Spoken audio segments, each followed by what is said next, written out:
তিনজন মিনিস্টার আছে, শোভনদেব, প্রদীপ মজুমদার আর বেচা, মাত্রই কজনের।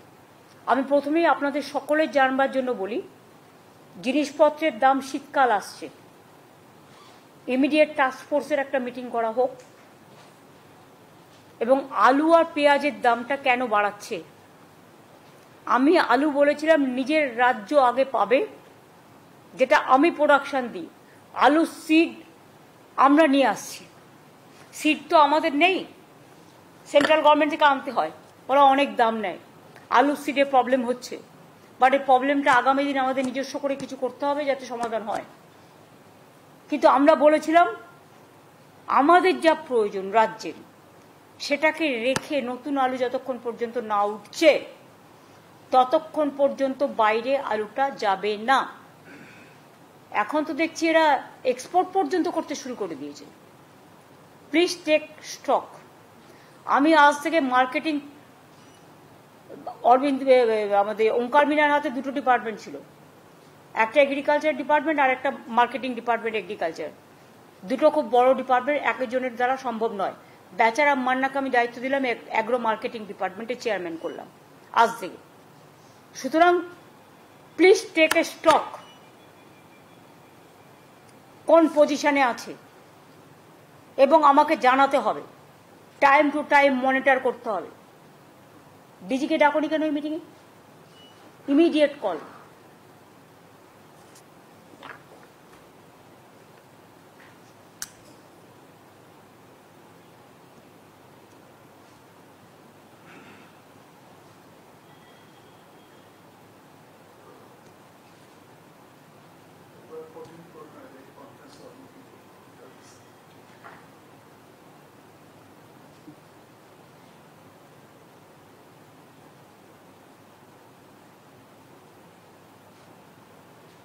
সেরকম যদি করে বাংলার আলু বাইরে চলে যায়, আমার প্রয়োজন মিটিয়ে তারা বিক্রি করুক, আমার কোনো আপত্তি নেই, আমি তো বলেই দিয়েছিলাম। এবং আমি ছাড়তেও শুরু করেছিলাম, ছেড়েও ছিলাম অনেকটা। কিন্তু বাংলাকে দাম বাড়িয়ে অন্য জায়গা থেকে মুনাফা করব, আর আমি আলু চাষিদের জন্য ইন্স্যুরেন্স করব, দুটো একসাথে হতে পারে না।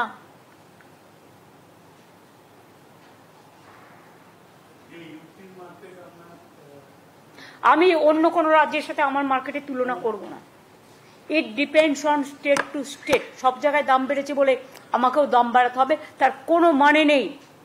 আমার এখানে হচ্ছে শস্য শ্যামলা বাংলা, ধনধান্যে পুষ্পে ভরা, চাল উৎপাদন, আলু উৎপাদন, এগুলো বাংলা রেকর্ড হিসেবে কাজ করে। আমি সেখানে অন্য রাজ্যকে বাড়তে দেবো, আমার জিনিস দিয়ে সাপ্লাই করে দেবো, আর আমার নিজের রাজ্যে দাম বাড়াবো, এই যুক্তি হতে পারে না। আমার নিজের রাজ্যের মানুষ খেয়ে তারপর যদি থাকে, আমি নিশ্চয়ই সেটা বিক্রি করার সুযোগ করে দেবো। ইভেন আমি একথাও বলেছিলাম যে তোমার যদি পড়ে থাকে আমি আইসিডিএসে নিয়ে নেবো, আমি মিড ডে মিলে নিয়ে নেবো, তোমাদেরটা যাতে নষ্ট না হয় আমরা দেখব। নতুন আলু উঠতে উঠতে জানুয়ারির লাস্ট উইক বা ফেব্রুয়ারি ফার্স্ট উইক ছাড়া হবে না। সবটাই যদি আপনারা ছেড়ে দেন শুধু বাইরে বিজনেস করবার জন্য, বর্ডার দিয়ে এগুলো যাচ্ছে, আবার কন্ট্রোল করো। আর তার আগে স্টক আমাকে দেখাবে, কত ছিল, কত বেরিয়েছে, এখন কত আছে। কারণ আমি তো রেখে দিতে বলেছিলাম আপ টু জানুয়ারি আমাদের স্টকটা, শুধু বীজের জন্য আলু যেটা লাগে সেটুকু রেখে।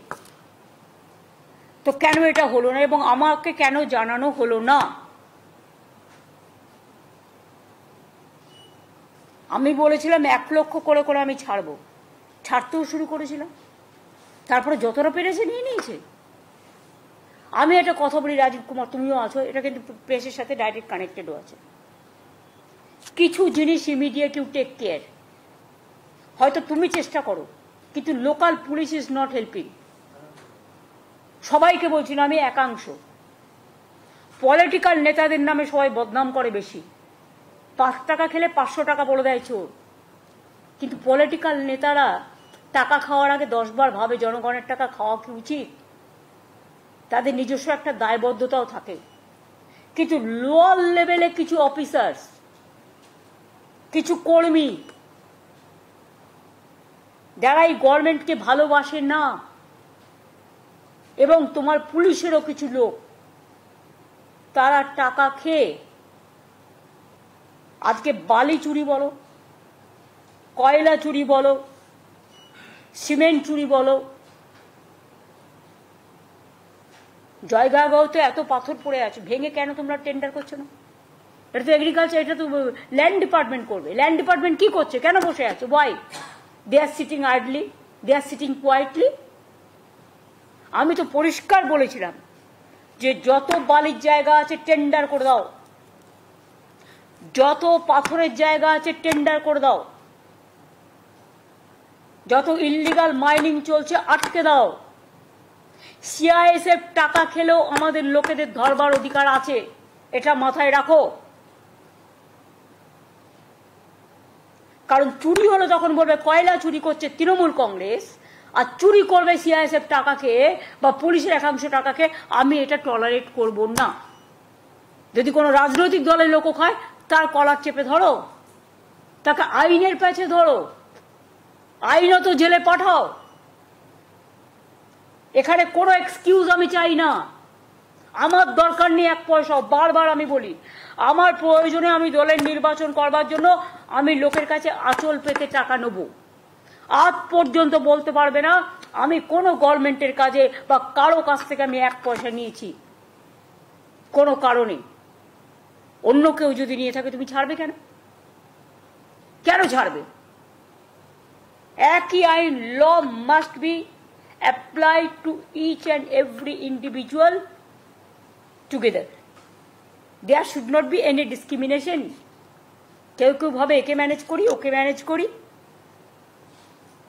নিয়ে এক্সটর্শন করি, তারা বাঁচাবে। কেউ বাঁচাবে না, আমি তো বাঁচাবো না। আমার কাছে কোথাও না কোথাও থেকে তো খবর আসবেই। সব আলুটা বেরিয়ে গেছে, মাথায় রেখো। আজকে আলুর দাম বাড়ছে। পেঁয়াজ আমি কষ্ট করে তৈরি করতে শুরু করেছিলাম, বাংলায় পেঁয়াজ তৈরি হতো না বলে, সবটা নাসিক থেকে আসতো। সেই পেঁয়াজ আমার খাওয়ার পেঁয়াজ নেই, আমাকে নাসিক থেকে আনতে হয়। আমার পেঁয়াজ বাইরে বিক্রি হয়ে যাবে কেন? আমি তো 50% পর্যন্ত প্রোডাকশন এখনো কত পর্যন্ত হয়েছে? 7 লক্ষ টন। টন আমি বুঝি না।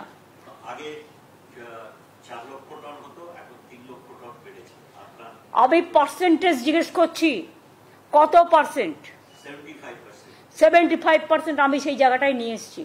তো আমার যদি 50% বিক্রি হয়ে যায়, বাইরে এক্সপোর্ট হয়ে যায়, কারা গো? তাকে আমি টাকা দেবো, তাকে আমি বিমা দেব, তাকে আমি জমি উর্বর করার জন্য ইকুইপমেন্টস দেবো, প্রিজার্ভেশনের জন্যও দিচ্ছি। আর কিছু লোক বিজনেস করতে গিয়ে কমার্শিয়ালি স্টেটকে এক্সপ্লয়েট করবে। এটা যারা চাষি তারা করে না, এটা কিছু মিডল ম্যান আছে তারা করে, যারা দালালি করে সমাজটাকে শেষ করে দেয়। আর সেই দালালির টাকা তারা ভাগ দেয় একে একে তাকে। এটা যাতে না হয়, ইচ অ্যান্ড তুমি এসটিএফকে স্ট্রং করো, অ্যান্টি করাপশন ব্যুরোকে স্ট্রং করো। আমি সিআইডি রিসাপেল করব, টোটালটাই তোমার দায়িত্ব দিচ্ছি। তুমি সমস্ত প্রস্তাব আমায় দেবে। আর যার যার বিরুদ্ধে কমপ্লেন আছে, কমপ্লেন পেলে ক্রস চেক করো। কেউ কেউ মিথ্যে কথা বলেও কমপ্লেন করে। সত্যি যদি প্রবলেমটা জেনুইন হয়, তাহলে টেক স্ট্রং অ্যাকশন। কেউ বাধা দেবে না। আর কেউ বাধা দিলে আমি শুনবো না।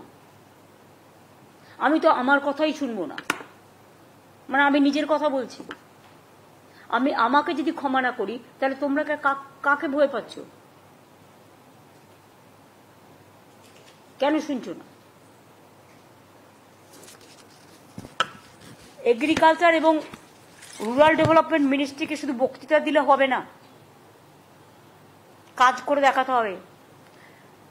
পুরো সার্ভে হয়েছে ওঙ্কার, যেগুলো আমাদের বন্যা টন্যা হয়েছিল, টোটালটা হয়ে গেছে। ঠিক আছে, আর বেশি বলতে হবে না। সেপ্টেম্বর পর্যন্ত থাকে, কিন্তু আমরা দানার জন্য এবং প্রাকৃতিক দুর্যোগের জন্য বাড়িয়ে নভেম্বর করেছি। তা আপনি ওয়েট করেন না কেন? আমি কি আমাকে বলতে হবে কেন? আমি কি মানে কিছু জানি না? বাড়িয়েছি আমি আর আমার মনে নেই? আমার যথেষ্ট মনে থাকে। আমি আজকে যেটা প্রেসকে বলবো যে প্লিজ এগুলো পজিটিভ ভাবে দেখুন, নেগেটিভ ভাবে দেখার চেষ্টা করবেন না।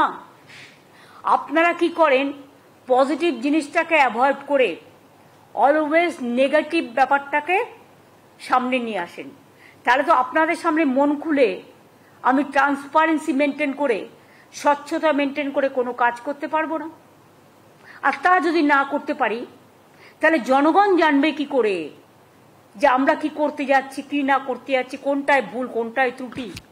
এটাও তো জনগণকে জানাতে আমি বাধ্য, এবং সেটা সংশোধনের জন্য কি ব্যবস্থা করা হচ্ছে। আপনাদের এটা আমি অনুরোধ করব। আমি জানি কোনো কোনো চ্যানেল আমার একদম 100% এগেনস্ট, তারা একটাও পজিটিভ দেবেন না, টোটালটাই নেগেটিভ আর নেগেটিভ করবেন। তাই যদি করেন তাহলে জেনে রাখুন, আগামী দিন যদি আমি ট্রান্সপারেন্সি নিয়ে মিটিং করি তাহলে আমি তাদের বাদ দিয়ে করব। পরে আপনারা নিউজ কালেকশন করে নেবেন, কারণ আমি এটুকু কোঅপারেশন তো আপনার কাছ থেকে আশা করতে পারি। এখানে যারা আমরা বসে আছি প্রত্যেকে আমরা দায়িত্বপূর্ণ লোক, প্রত্যেকে দায়িত্বপূর্ণ অফিসার, প্রত্যেকে দায়িত্বপূর্ণ মিনিস্টার, হেজিবিজি কেউ নেই। আপনাদের ওখানেও যারা আছেন আমিও আশা করি আপনারাও গুরুত্বপূর্ণ লোক, আপনারাও দায়িত্ব নিয়ে কাজ করেন। এইটুকু দায়বদ্ধতা আপনাদের কাছে আমি আশা করব। আর তা নাহলে আপনাদের সামনে মিটিং আমি করব না। পরে আমায় বলতে পারবেন না কেন টিভিতে হচ্ছে না, কেন আমাদের সামনে হচ্ছে না, লাইভ স্পিকিং কেন হচ্ছে না। এটা আমার একটা পার্ট, যা ইনস্ট্রাকশন দেওয়ার আমি দিয়ে দিলাম। টাস্ক ফোর্সের মিটিংটা ইমিডিয়েট করো, দেখে নাও। আর রাজীব জেলায় জেলায় ইনস্ট্রাকশন দিয়ে দাও এবং রিপোর্ট দিতে বলো। সপ্তাহে একদিন করে, আমি জানি তোমার অনেক কাজ করতে হয়, তার সত্ত্বেও এটা মনিটরিং করতে হবে। প্রত্যেক জেলায় একটা করে নোডাল অফিসার থাকবে যে মনিটরিং করে ডিটেলসটা দেবে। শুধু সিসিটিভিতে সব হবে না, যারা এইসব চুরি ডাকাতি করে না সিসিটিভি অনেকভাবে ইউজ করে। দেখে নাও কিভাবে করবে, তুমি জানো কোন সিস্টেমে করা উচিত। ডিবিটির টাকা নিয়ে ট্যাবে 2 কোটি ছেলে মেয়েদের আমরা ট্যাব দিয়েছি, তার মধ্যে 1600 কোটি টাকার ট্যাব আমরা দিয়েছি। তার মধ্যে 1900 সামথিং 2 কোটি টাকার মতো ওই জামতারা গ্রুপ আছে, আপনারা জানেন তাই তো। এটা নিয়ে জামতারা একটা চক্র আছে, এটা নিয়ে একটা সিনেমাও হয়েছিল। চক্রটা ঝাড়খণ্ড বিহার এসব জায়গাকে কেন্দ্র করে বিভিন্ন পলিটিক্যাল পার্টির শেল্টারে থেকে তারা আসছে, বিভিন্ন মলে এসে আড্ডা মারছে, ব্লুপ্রিন্ট তৈরি করছে, অপারেশন করছে, কোথাও না কোথাও গেস্ট হাউসে ভাড়া নিয়ে নিচ্ছে, অনেক সময় সাংবাদিকদের সাথেও মিশছে, রাজনৈতিক দলের লোকেদের সাথেও মিশছে। কারণ একটা কোনো অপারেশন করতে গেলে তো কয়েকটা লোককে কনফিডেন্সে নিতে হবে, কখনো আপনি কখনো আমি। আর পুলিশ, অ্যাডমিনিস্ট্রেশন, শপিং মল সবচেয়ে ভালো জায়গা। আমি এখন থেকে শপিং মলগুলোকে সাবধান হতে আবেদন জানাবো। আমরা কিছু কমপ্লেন পেয়েছি কিছু কিছু জায়গায় যেখানে ফেক কারেন্সি আসছে। কয়েকদিন আগে একটা জায়গায় আগুন লেগেছিল, আপনারা নিশ্চয়ই জানেন, আমি নাম বলছি না। এবং কয়েকদিন আগেও আরেকবার আগুন লেগেছিল, 2 মাসে 2 বার। আমরা অনেকগুলো ইম্পিউট পেয়েছি। সব শপিং মল খারাপ না, সব শপিং কমপ্লেক্স বা বিজনেস সেন্টার খারাপ না, কিন্তু সবাইকে সতর্ক হতে অনুরোধ করছি, পাবলিককেও সতর্ক হতে অনুরোধ করছি। এই সব জায়গায় এসে এরা শেল্টার নেয়, এবং যেহেতু আমাদের বর্ডার কান্ট্রিগুলোতে একটু টালমাটাল চলছে এবং কেন্দ্রীয় সরকারও যেভাবে সক্রিয় হওয়া উচিত ছিল হয়নি। আমি এ নিয়ে এক্সটার্নাল অ্যাফেয়ার্স পলিসি নিয়ে কোনো কথা বলি না বলে আজকেও বলবো না, কিন্তু আমাদের পুলিশকে আমি যেটা বলবো ওদেরও অ্যালার্ট করতে, কারণ বর্ডার আমাদের হাতে নেই, বর্ডার কিন্তু সেন্ট্রাল গভর্নমেন্টের আন্ডারে। ফেক কারেন্সি কি করে আসছে? Why they are not taking appropriate action? বর্ডারে বর্ডারে, স্টেটে স্টেটে, অল স্টেট বর্ডারে, অল ডিস্ট্রিক্ট বর্ডারে, all gateway of the কমিশনেট, all important প্লেসে এখন থেকে রেগুলার নাকা চেকিং হবে। আমি পাবলিকের কাছ থেকে কোঅপারেশন চাইব। তার কারণ হয়তো নাকা চেকিং করতে গেলে অনেকে আপত্তি জানায়, ভাবে আমার অসম্মান হচ্ছে। আমার গাড়িতে নাকা চেকিং হলেও আমি খুশি হব, তার কারণ আমিও তো চাই না যে কোনো একটা লোক সুযোগ নিয়ে আমার গাড়িতে কিছু রেখে দিক। সুতরাং আমাদের সকলকেই সতর্ক হতে হবে। নাকা চেকিং কম্পালসারি, সকাল দুপুর সন্ধে নয়, যে রাত্রিবেলা করলাম দিনে করলাম না তা নয়। রেলেও নাকা চেকিং হওয়ার দরকার আছে। রেলের মধ্যে থেকে অনেক আর্মস আসছে।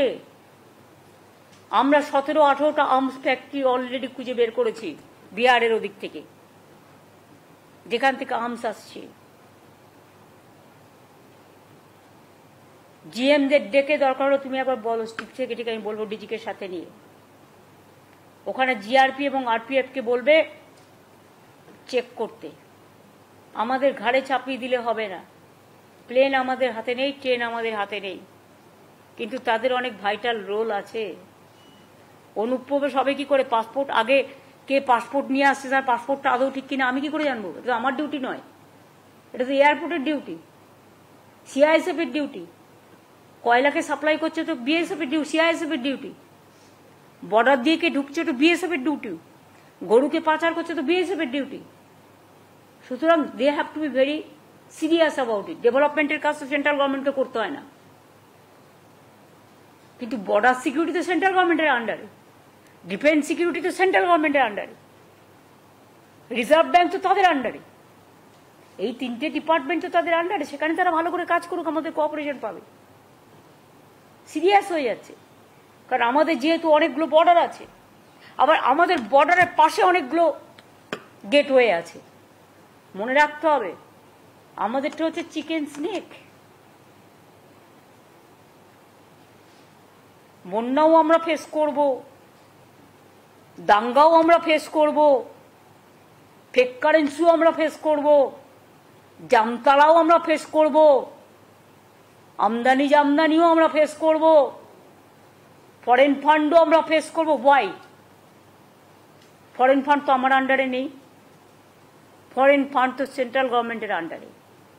কি করে ফরেন ফান্ডিং হচ্ছে এখানে? টেক কেয়ার করবে না? Very serious matter. আমি সিএসকে বলবো এটা নিয়ে ক্যাবিনেট সেক্রেটারির সাথে কথা বলে নিতে এবং হোম সেক্রেটারির সাথে। এবার আমার কতগুলো ঘোষণা আছে, আমি প্রেসের সামনে বলবো এটাকেও গুরুত্ব দিতে, কারণ হাজার হাজার মানুষের ব্যাপার আছে। মনে রাখবেন, আপনাদের যখন একটা টিভির মাধ্যমে খবরটা লোকে পায়, তারা অনেক খুশি হয়ে যায়, এতে টিআরপি বাড়ে, কমে না। কৃষক বন্ধু 24-25 রবি মরশুমের জন্য আমাদের কৃষক বন্ধু প্রকল্প আছে, আগেই আমরা করেছি। 24-25 রবি মরশুমের জন্য কৃষক বন্ধু নতুন প্রকল্পে 1,08,95,000 কৃষককে, সংখ্যাটা আবার বলি, 1,08,95,000 কৃষককে মোট 2,943 কোটি টাকা সহায়তা প্রদানের সূচনা করা হলো। আগামীকাল থেকেই টাকা ছাড়া হবে। এর মাধ্যমে আপনারা কয়েক কোটি দর্শককে পৌঁছে গেলেন, রিচ করলেন। Yes or no?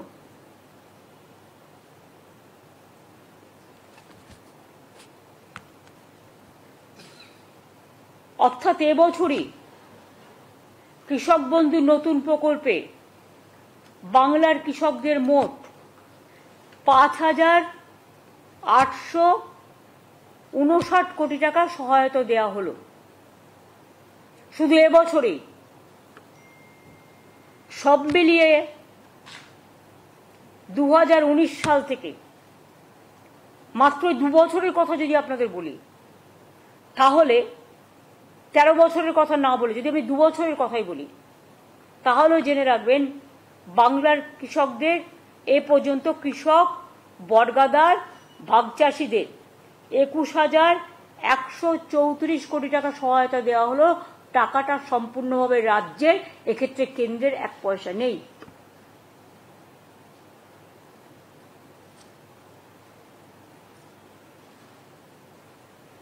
Am I clear? অন্তত হাত তুলে একজন দেখান, বুঝেছেন? ওই দীপঙ্কর নন্দী বুঝলে হবে না, ও শুনবে আর লিখবে আর।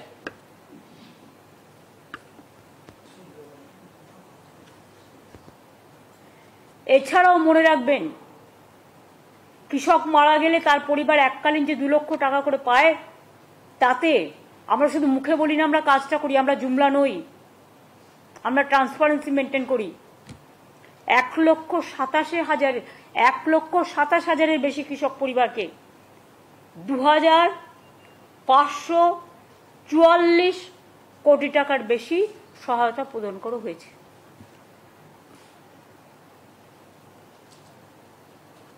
এছাড়াও শস্য বীমা প্রকল্প, মানে ক্রপ ইন্স্যুরেন্স, আগে চাষিদের টাকা দিতে হতো, কিন্তু এখন চাষিদের টাকা দিতে হয় না, আর সেন্ট্রাল গভর্নমেন্টের টাকা আসে না, আমরা দিই 100%। 1,02,00,000 কৃষককে বাংলা শস্য বীমা রাজ্য সরকারের নিজস্ব তহবিল থেকে আরো 3,221 কোটি টাকা সহায়তা করা হয়েছে।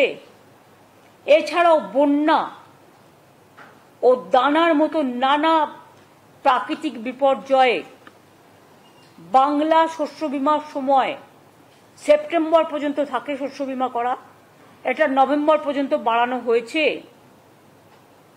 এবং রাজ্য জুড়ে এর জন্য ক্যাম্পও করা হয়েছে। প্রায় 65 লক্ষ কৃষক এতে নাম লিখিয়েছে, এটা আলাদা নতুন হবে। যারাই দানা হয়ে গেল, বন্যা হয়ে গেল, রিসেন্ট যেগুলো হলো, সার্ভেটা কমপ্লিট হয়ে গেছে। ডিসেম্বর মাসের মধ্যেই এই ক্ষতিপূরণটা যোগ্য কৃষক, প্রত্যেক যোগ্য কৃষক বা ক্ষেত মজদুর বর্গাদার যেই থাকুক, ক্ষতিপূরণের টাকাটা পেয়ে যাবে। এবছরে যে বন্যা বা দানা হলো সেটার টাকাটাও, কারণ এখন তো কেন্দ্র সরকার বন্যা 1 পয়সাও দেয় না, সেই জন্য। এবার আমি আসব লক্ষ্মীর ভান্ডার প্রকল্পে। আপনারা জানেন লক্ষ্মীর ভান্ডার আমাদের একটা অমূল্য সম্পদ। মা বোনেরা আমাদের ঘরে লক্ষ্মী। এই প্রোগ্রামটা ফার্স্ট স্টার্ট করে বেঙ্গল। বেঙ্গল এখন মডেল হয়ে গেছে। আমরা 2021 থেকে শুরু করেছি। ইলেকশনে বলেছিলাম করব, করে দিয়েছি। আমরা মোট, আমার একটা সরাসরি মুখ্যমন্ত্রী একটা পোর্টাল আছে, আপনারা জানেন, তাতে যে রিকোয়েস্টগুলো আমরা পাই, আমি কিন্তু সেগুলো প্রত্যেকটা দেখি। তাতে আমি প্রায় 24,000-এর মতো লক্ষ্মীর ভান্ডারের রিকোয়েস্ট পেয়েছিলাম আপ টিল নাও। তাছাড়াও আমাদের দুয়ারে সরকারে অনেক রিকোয়েস্ট এসছে। সেগুলো সব মিলিয়ে আমরা আগামী ডিসেম্বর মাসের, আমি যেটা বলেছিলাম ডিসেম্বর মাসে দেব টাকা, যারা বাকি আছেন 5,07,000 মহিলাকে আরো নতুন করে লক্ষ্মীর ভান্ডার প্রকল্পে যুক্ত করা হলো। টাকাটা তারা ডিসেম্বর মাসে পেয়ে যাবেন এবং এরা যতদিন বেঁচে থাকবেন আজীবন পেয়ে যাবেন। এর জন্য বছরে আমার প্রায় 625 কোটি 20 লক্ষ টাকার বেশি এক্সট্রা খরচ হবে।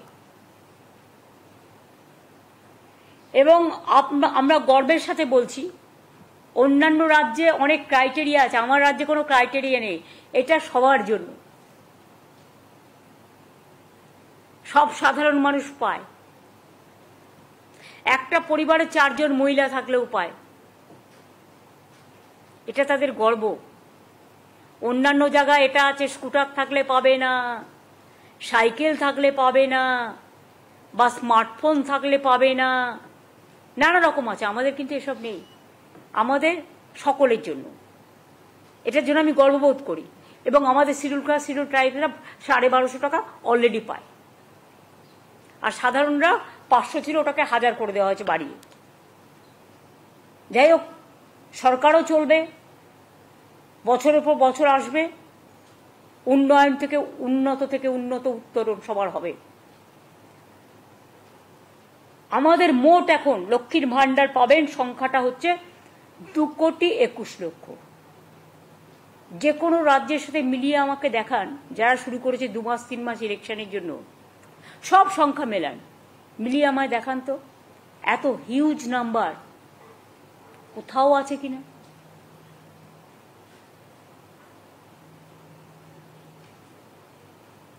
এবং শুধু তাই নয়, ওই বিধবা ভাতা করে নতুন করে তাকে অ্যাপ্লাই করতে হবে না। যখনই 60 বছর হয়ে যাবে, অটোমেটিক্যালি সে সারা জীবন পাবে।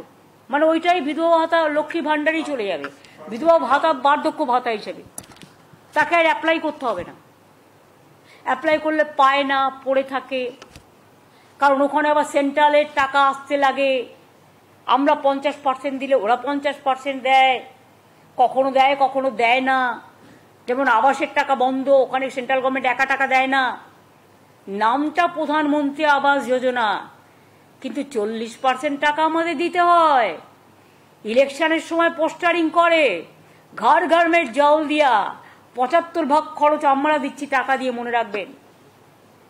কিন্তু পিএইচির কাজটা 16 চলছে বলে আমরা একটা মিটিং করতে আমি সিএসকে বলেছি already. I am not satisfied. Pipe পড়লেও অনেক জায়গায় লোকে জল পায়নি, এটা আমার কাছে খবর আছে।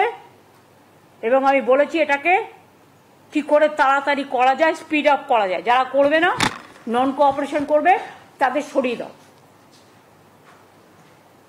দরকার হলে নতুন লোক দিয়ে কাজ করা। কিন্তু আমরা চাই আর 2 বছরের মধ্যে, আমি তোমাদের টাইম দেবো 1.5 বছর, আমি 1 বছর দিলে আরো খুশি হব।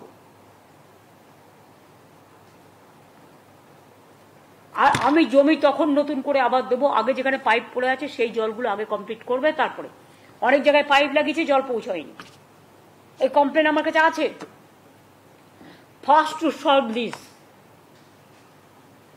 তারপর আমি আবার জমি কিনে দেবো। জমি তো আমার টাকায় কিনতে হয়, মেনটেনেন্স তো স্টেট গভর্নমেন্টকে করতে হয়।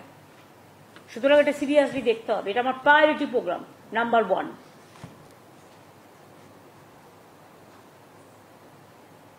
এখনো পর্যন্ত আপনারা শুনলে অবাক হয়ে যাবেন, এত টাকা সেন্ট্রালের কাছে পড়ে থাকা সত্ত্বেও শুধুমাত্র লক্ষ্মীর ভান্ডারে বাংলার মেয়েরা প্রায় 48,490 কোটি টাকা সহায়তা পেয়েছেন। এবং এটাতে যদি 600 কোটি টাকা যুক্ত আছে, তার মানে কি 48,490 কোটি টাকা পেয়েছেন। এবং আরো যদি 600 কোটি টাকা যুক্ত হয়, 625, তার মানে এটা হবে 2 কোটি, সরি, তার মানে এটা হবে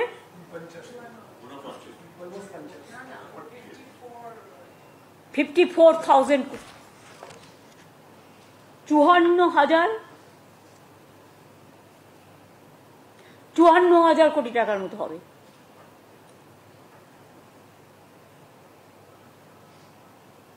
এটা গর্বের কি গর্বের নয়। লোক সংখ্যা আমাদের বেশি, মনে রাখবেন। আপনি উত্তরাখণ্ডকে বাংলার সাথে তুলনা করতে পারবেন না। Population, density of population is very high. মুম্বাইতে 2 মাস আগে চালু করেছে, সবাই পায় না, অনেক রেস্ট্রিকশন। প্রধানমন্ত্রীর বাড়ি, পাকা বাড়ি পাবে কোত্থেকে গরিব লোক? স্মার্টফোন থাকলে পাবে না, স্কুটার থাকলে পাবে না, নানা রকম ক্রাইটেরিয়া আছে। আমাদের ক্রাইটেরিয়া একটাই, গরিব মানুষ, সাধারণ মানুষ, যাদের প্রয়োজন আছে। সেন্ট্রাল একটা কৃষকদের সাহায্য করে, বলে দেয় 3 একর জমি থাকলে। বলতে পারেন বাংলায় কটা লোক আছে যার 3 একর জমি আছে? 3 একর জমি মানে কি? 1 একরে সম্ভবত 18 বিঘে বা 19 বিঘে, 3 বিঘে। আর 3 বিঘে মানে 1 বিঘেতে 19 কাঠা না 20 কাঠা, 20 কাঠা, 20 কাঠায় 1 বিঘে, তার মানে 60 কাঠা থাকলে তবে সে পাবে টাকাটা। আমাদের কিন্তু তা নয়, আমাদের 1 কাঠা জমি থাকলেও সে 4,000 টাকা পাবে, আর 1 একর জমি থাকলে সে বছরে 10,000 টাকা পাবে। এই হচ্ছে পার্থক্যটা, বুঝে যান। এবং আমাদের বর্গাদাররাও পায়, অন্য কেউ নয়, অন্য কোনো রাজ্যে হয় না। তাহলে লক্ষ্মীর ভান্ডার আরো প্রায় নতুন করে ডিসেম্বরে আরো 5,07,000 মহিলারা যারা নাম লিখিয়েছিলেন বা আমার সরাসরি মুখ্যমন্ত্রীর পোর্টালেও পাঠিয়েছিলেন, তাদেরটাও চেক করা হয়েছে, ওই লিস্টের মধ্যেই আছে। সুতরাং দুয়ারে সরকারও অ্যাপ্লাই করেছিলেন, সুতরাং তারা পাচ্ছেন। সংখ্যাটা হয়ে যাবে 2,21,00,000 ইন্ডিভিজুয়াল মহিলা। এছাড়াও আগামী ডিসেম্বর মাসের মধ্যে লক্ষ্মী ভান্ডারের টাকাটা দেওয়া হবে, 1 ডিসেম্বর থেকে শুরু হয়ে যাবে দেওয়া। শুধু কৃষকদের টাকাটা যেহেতু 2টো জেলা বাকি আছে সার্ভে করা, গ্রামীণ আবাস যোজনার, ওই 2টো সার্ভে করে দিয়ে দেবে। বাদ বাকি যেটা আছে, যেমন আমি বলেছিলাম আপনাদের আগেই যে আমরা, আচ্ছা ওটা আমি পরে আসছি। বিধবা ভাতা রিকোয়েস্ট অনেক পেন্ডিং আছে, কিন্তু বিধবা ভাতা মনে রাখবেন, আমরা লক্ষ্মীর ভান্ডার করার ফলে যারা হয়তো 60 বছরে অ্যাপ্লাই করেছিল, আজকে হয়তো তার বয়স হয়ে গেছে 65 বছর, কারণ লক্ষ্মীর ভান্ডারটা শুরু হয়েছে 60 বছর যখন তার বয়স বা 61 বছর যখন তার বয়স, তখন সে পায়নি। আগে তো এই নিয়মটা ছিল না। এখন যেহেতু নিয়মটা করে দেওয়া হয়েছে, সারা জীবন পাবে, কাজে সেই বিধবারা কিন্তু এর আন্ডারে চলে আসছেন,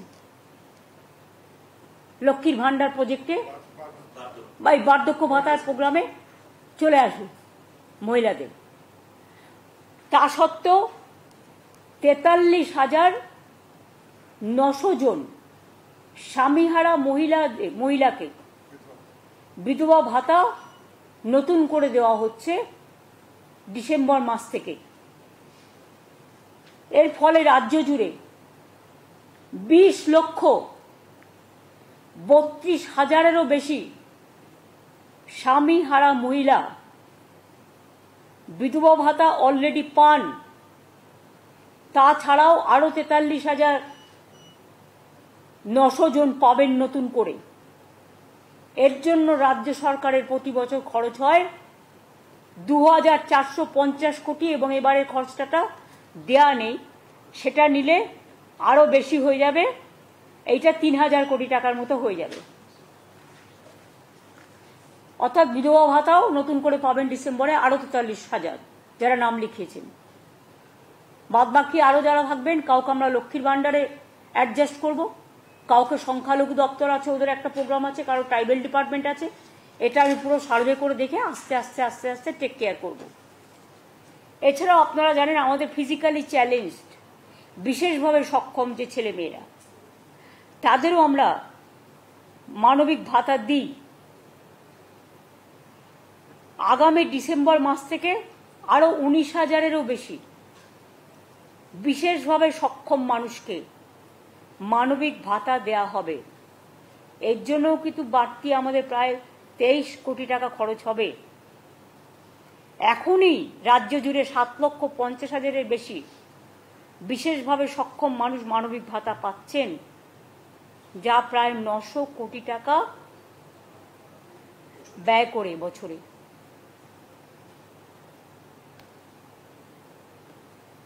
এরপর আমি আসব গ্রামীণ আবাসক যোজনায়।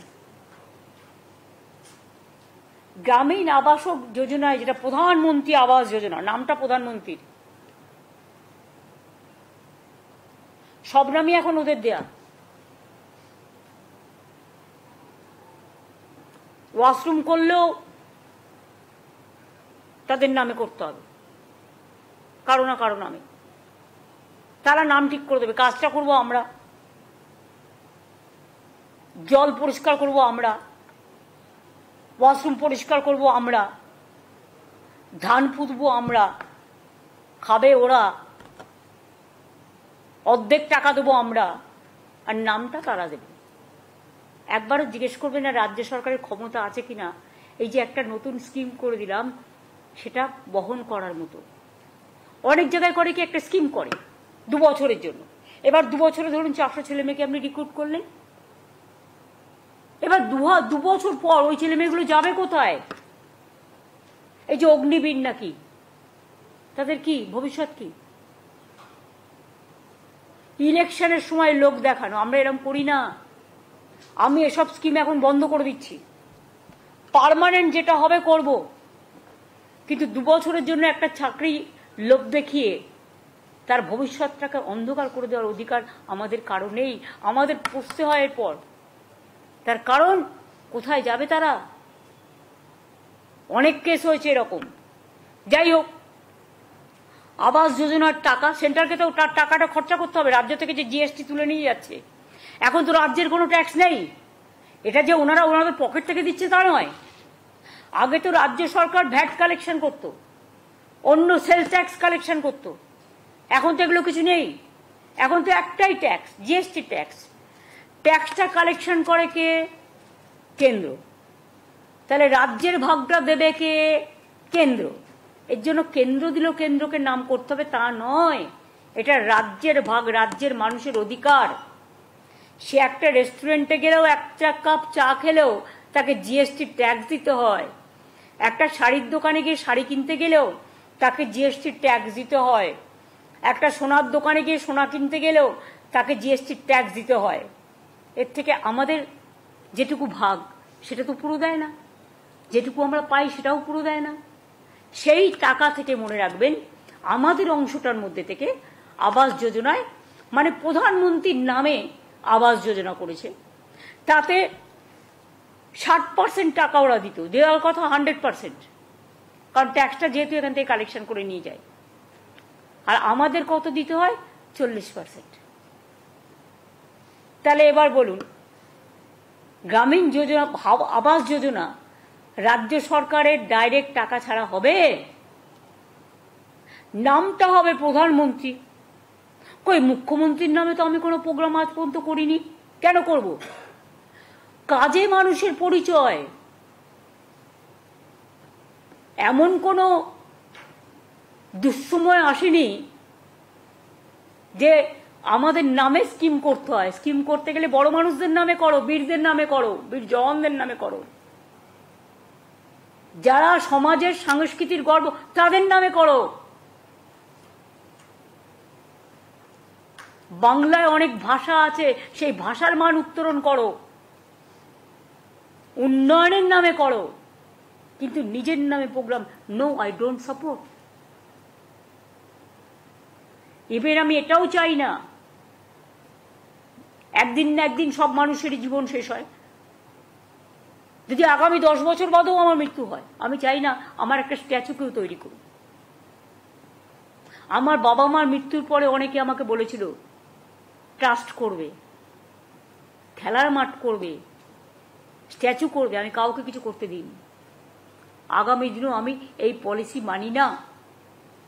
মানুষ মনে রাখে শুধু তার কাজ, তার ছবি নয়। তার ছবি মানুষের হৃদয়ে থাকে, এটা মনে রাখবেন। এবং তাই আমাদের তো, আমরা এই খাতে পাই 24,275 কোটি টাকা প্রধানমন্ত্রী আবাস যোজনায়। মানে আমাদের 40% ছাড়াও সেই টাকাটা 3 বছর দেয়নি বাংলাকে। বর্ষা হলে, বন্যা হলে বেচারা মাটির ঘরগুলো ভেঙে ভেঙে চুরচুর হয়ে যাচ্ছে। কেউ একটা ছোট্ট ইটের গাঁথনি করলে, ধরুন ছোট্ট একটা বারান্দা করলো বা কিছু ইট দিয়ে একটা জানলা করলো, সেও পাবে না এই বাড়ি। স্মার্টফোন থাকলে পাবে না। এসিসিসির একটা লিস্ট আছে, খায় না মাথায় দেয় ভগবান জানে। আমরা আসার পরে প্রায় বামফ্রন্ট সরকার রেডি করে রেখেছিল, ওইটাই করতে হয়েছে। সেটাতে তো অর্ধেক গরিব লোকের নামই নেই প্রায়। এখন করলে দেখবেন টোটাল চেহারাটাই বদলে গেছে। তা সত্ত্বেও মনে রাখবেন যে আমরা বলেছি আমাদের টাইম টু টাইম, এখনো যতদূর আমি জানি 36 লক্ষ মাটির বাড়ি সারা বাংলায় আছে। বা ধরুন পাকা বাড়ি, যেটা ধরুন মাটির বাড়িতে একটা ইটের দেয়াল করেছে, অনেকে করে কি সার্ভের নাম করে বাদ দিয়ে দেয়। কেন? একটা ইটের দেওয়াল কি কেউ করতে পারে না নাকি? তুমি বাথরুমটা যদি ইটের করে দাও একটা মাটির বাড়িতে, তাহলে তোমার একটা ইটের দেওয়া থাকলে প্রবলেমটা কিসে? যদি গরিব হয়, তার বৃষ্টির ছাটে টোটাল দেয়ালটাও তো ধুয়ে যায়। একটা বাড়ি অর্ধেক ভেঙেছে, তুমি অর্ধেক টাকা দাও। আরে একটা মাটির বাড়ি, এটা হচ্ছে সহজ বুদ্ধি, যে অর্ধেক ভাঙলে পুরোটাই পড়ে যায়, কারণ মাটির ভিতটা নষ্ট হয়ে যায়। কারণ আমি গ্রামে অনেক গেছি, গ্রামে আমি খেলে বেড়াতাম, আমি সাঁতার কাটতে জানি, আমি গাছে উঠতে জানি, আমি ধানের খেতে আল দিয়ে পার হতে জানি। এটা বললে কেউ হয়তো ব্যঙ্গ করে বলবে উনি সব জানেন। না, আমি সব জানি না, ওরা অনেক জানে। কিন্তু যেহেতু আমার একটা অভিজ্ঞতা আছে, আমি ছোটবেলায় প্রতি বছর স্কুল মানে ক্লাস 7 পর্যন্ত প্রতি বছর পরীক্ষার পরে 1 মাস করে গ্রামে থাকতাম, আর ধান কাটার সময়টা যেতাম। ফলে এগুলো দেখতাম চোখের সামনে, খেলে বেড়াতাম, সেই জন্য এগুলো জানি। এটা আমার কোনো কৃতিত্ব নয়, এটা আপনারাও অনেকে অনেক কিছু জানেন আমার থেকে অনেক বেশি। সুতরাং আমরা যেটা বলেছিলাম, যদি কেন্দ্রীয় সরকার না দেয়, আমরা মানুষের পাশে দাঁড়াবো। আমরা বলেছিলাম এবছর আমরা 11 লক্ষ মানুষকে, এটা দুটো কিস্তিতে দেওয়া হয়, একটা 60,000 আর একটা 60,000।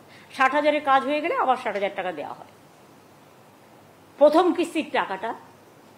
আর 11 লক্ষর জায়গায় এটা আমি 1 লক্ষ বাড়িয়ে দিয়েছি। তার কারণ, যদিও টাকার সংকুলনের প্রবলেম আছে, তা সত্ত্বেও তার কারণ দানা হয়েছে, বন্যা হয়েছে, টর্নেডোতে অনেক ঘরবাড়ি ভেঙে গেছে, তাদেরগুলো ইনক্লুড করে আমি এটা 11 লক্ষটাকে 12 লক্ষ করে দিয়েছি।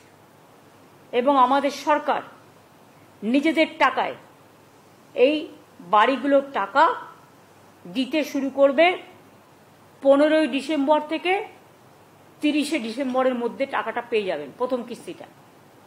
কারণ যেহেতু ইলেকশন ছিল, যেখানে ইলেকশন সেখানে সার্ভেই করতে দেয়নি। 6টা জেলায় ইলেকশন ছিল, 5টা জেলায়।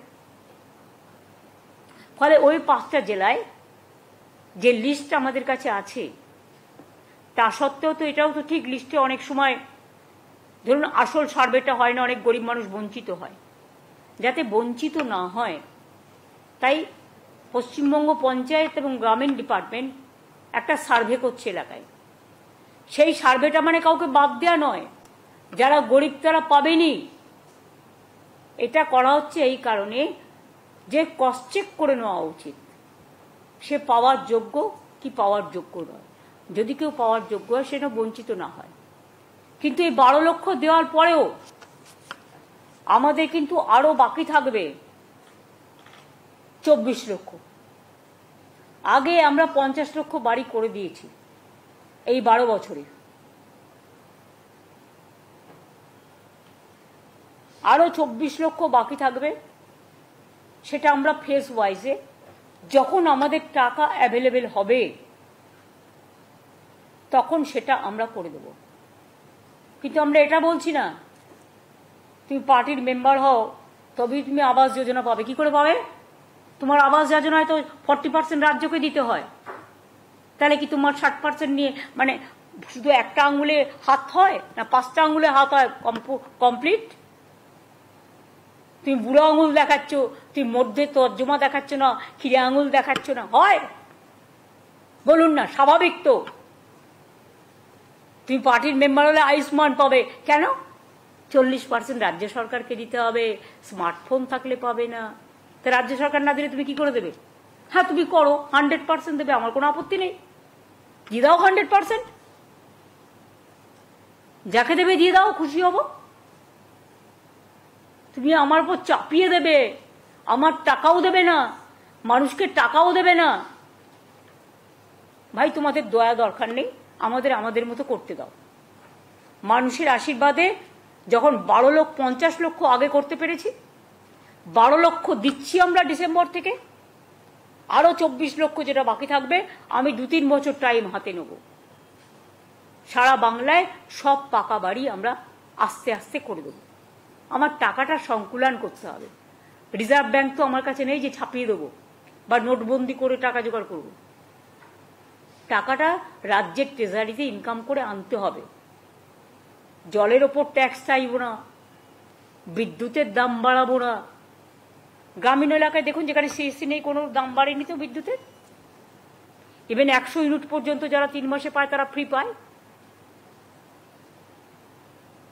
টাকাটাও তো জোগাড় করতে হবে। টাকাটা যখন আমার কাছে আসবে, সংকুলন হবে, আমি কথা দিচ্ছি, আমি যদি কথা দিই, আমি জুমলা সরকার করি না যে বলবো এক করব না। ইলেকশনে যা যা বলেছিলাম প্রত্যেকটা করে দিয়েছি। এটা মামাটি মানুষের সরকার। আমার সরকার আমার দলের কাছে দায়বদ্ধ নয়, দলকে ভালোবাসে। দলের স্লোগান ও মামাটি মানুষের সরকার, আমার সরকারেরও স্লোগান তাই। কিন্তু মনে রাখবেন আমার দায়বদ্ধতা ফার্স্ট প্রায়োরিটি মানুষের কাছে, তারপরে আমার দল। এটা আমি মেনটেন করি, কারণ দল আমাকে এটা বলেছে, যেটা আমাদের ম্যানিফেস্টো কমিটমেন্ট, এটা আমাদের করতে হবে। তাই সরকার থেকে আমাকে সেই কাজটা করতে হয়। তার কারণ আমি মানুষকে দাঁড়িয়ে কথা দিয়েছি, আমি মানুষকে দাঁড়িয়ে যে কথাটা দিই সেই কথাটা শেষ পর্যন্ত করি। বাড়ির কাজ গ্রামীণ, আমি আগেই বলেছি বাংলা আবাস যোজনা হবে না, এটা বাংলার বাড়ি।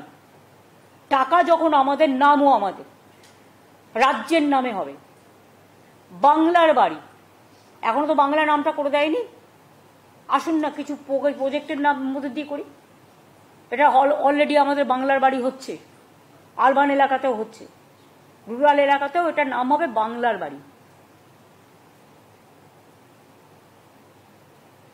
আর পথশ্রীত গ্রামীণ রাস্তা আমরা করি আমাদের নিজেদের টাকায়। ইলেকশনের আগেও আমরা করে দিলাম, এবং ইলেকশনের আগেও জানুয়ারি না ফেব্রুয়ারি মাসে আমরা 9 লক্ষ লক্ষ্মীর ভাণ্ডার দিয়েছি, যখন কোড অফ কন্ডাক্ট চালু হয়নি এক্সট্রা। কাজেই টাইম টু টাইম এগুলো আমরা দেখে নেব, যেটা যেটা করার আমরা করব। আমার এটুকুই বলার ছিল, বাদ বাকিটা আপনাদের সবার দায়িত্ব।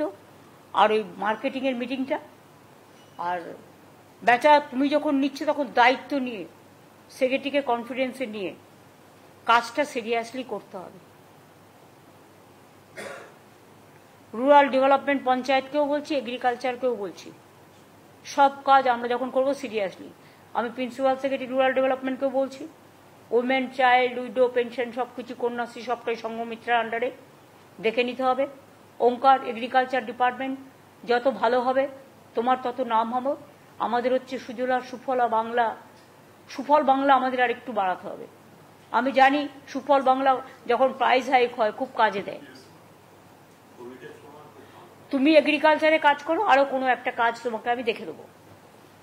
আর ফাইন্যান্সের তুমি এখন বুঝে গেছো প্রভাত, তুমি তো অনেকদিন কাজ করছো ফাইন্যান্সে। কমাস হলো 3 মাস হয়েছে, এখন বুঝেছো আশা করি। কাজে চটপট কাজগুলো করে ফেল। আর রাজীব তোমাকে যে দায়িত্ব দিয়েছে তোমাকে পালন করতে হবে। আর সিএস তো টোটালটাই দায়িত্ব নিয়ে করবে। আর যদি বলেন আমার দায়িত্ব কিছু না হলে বকাঝকা করা, কখনো ভালোবেসে কাছে টেনে নেওয়া, কিন্তু মানুষের কাজটা আমি আমার মন্ত্রীদেরও বলি, সবসময় মানুষের কাজের দায়িত্ব নিয়ে মানুষের কাজটাকে প্রায়োরিটি দেওয়া উচিত। আমি এটুকু বলে আমি সংবাদ মাধ্যমকে অনেক অনেক ধন্যবাদ, নমস্কার এবং আমাদের কৃতজ্ঞতা জানাচ্ছি। আপনারা এতক্ষণ আমাদের সময় দিয়েছেন, কিন্তু প্রত্যেকটাই পজিটিভ কাজ। আমি আশা করি মানুষের এই কাজগুলোকে আপনাদের হয়তো অনেক জায়গায় অনেক অ্যাডভার্টাইজমেন্ট থাকে, সুযোগ পান না। কিন্তু দয়া করে এইগুলো যদি একটু মানুষকে জানান, আমরা উপকৃত হব। অনেক ধন্যবাদ।